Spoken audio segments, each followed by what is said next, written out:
हरे कृष्णा हरे कृष्णा।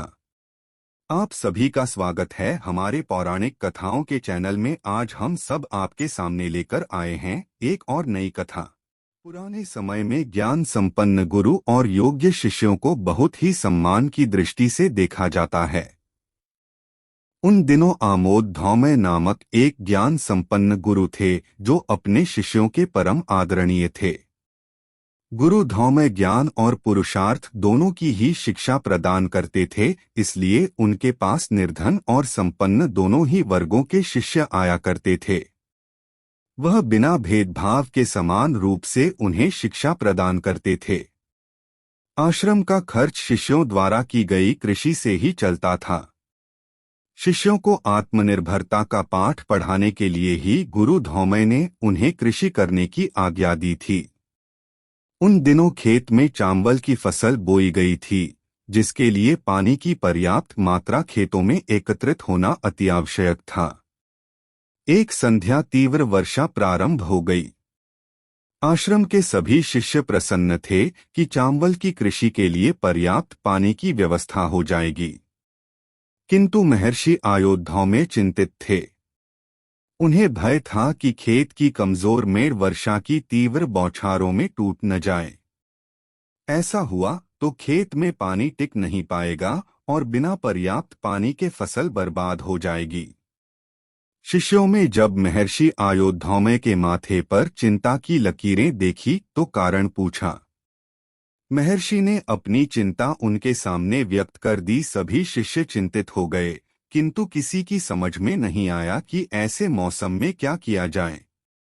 उन शिष्यों में आरुणि भी था। उसने महर्षि से खेत जाकर मेड़ों को देखकर आने की आज्ञा मांगी।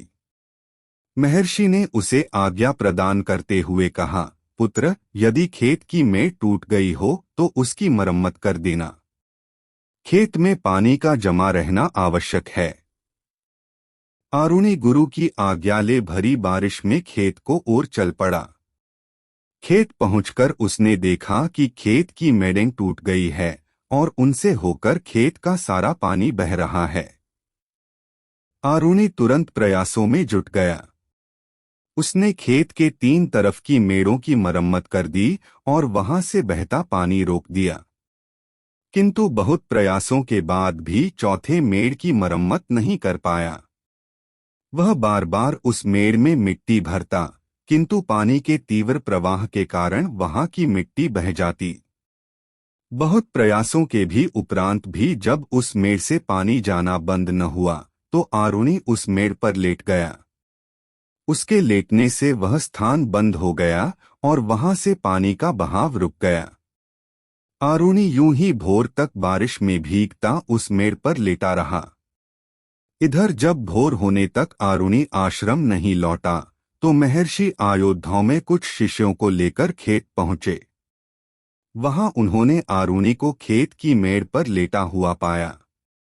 वह पूरी तरह से भीग चुका था और उसका शरीर बुखार से तप रहा था।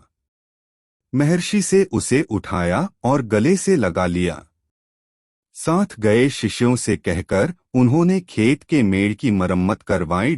आरुणि की गुरुभक्ति देख महर्षि अयोध्या में अत्यंत प्रसन्न थे। उन्होंने उसे अपन परम शिष्यों में स्थान देते हुए तेजस्वी और दीर्घायु होने का आशीर्वाद दिया।